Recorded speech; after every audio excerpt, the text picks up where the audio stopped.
एक बार की बात है, एक व्यापारी अपने माल को बेचने के लिए एक कारवां लेकर दूसरे देश जा रहा था। रास्ते में वे एक भयंकर गर्म रेत वाले रेगिस्तान के किनारे पर पहुंचे। उन्होंने पूछा और पाया कि दिन के समय सूरज की रोशनी रेत को इतना गर्म कर देती है कि वह कोयले की तरह गर्म हो जाती है, इसलिए कोई भी उस पर नहीं चल सकता, बैल या ऊंट भी नहीं।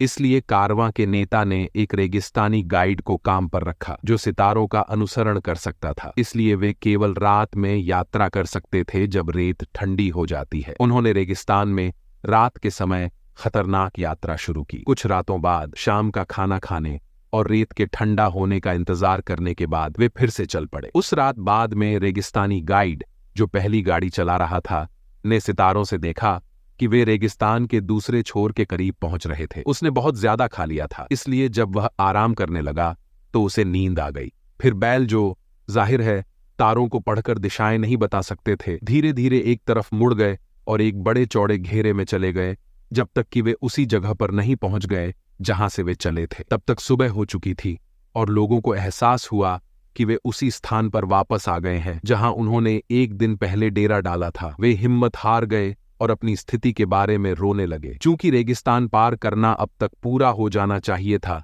इसलिए उनके पास पानी नहीं था और उन्हें डर था कि वे प्यास से मर जाएंगे। उन्होंने कारवां नेता और रेगिस्तान के मार्गदर्शक को भी दोषी ठहराना शुरू कर दिया। उन्होंने शिकायत की, हम पानी के बिना कुछ नहीं कर सकते। तब व्यापारी ने खुद से सोचा, अगर मैं इस विनाशकारी स्थिति के बीच में अब हिम्मत हार गया तो मेरे नेतृत्व का कोई मतलब नहीं है। अगर मैं इस दुर्भाग्य पर रोने और पछताने लगा और कुछ नहीं किया तो ये सारा माल और बैल और यहाँ तक कि मेरे सहित लोगों की जान भी जा सकती है। मुझे ऊर्जावान होना चाहिए और स्थिति का सामना करना चाहिए। इसलिए वह आगे पीछे चलने लगा, उन सभी को बचाने की योजना बनाने की कोशिश कर रहा था। सतर्क रहते हुए उसने अपनी आंख के कोने से घास का एक छोटा सा झुरमुट देखा। उसने सोचा, पानी के बिना इस रेगिस्तान में कोई भी पौधा जीवित नहीं रह सकता। इसलिए उसने अपने सबसे ऊर्जावान साथी यात्रियों को बुलाया और उन्हें उसी जगह पर जमीन खोदने के लिए कहा। उन्होंने खोदा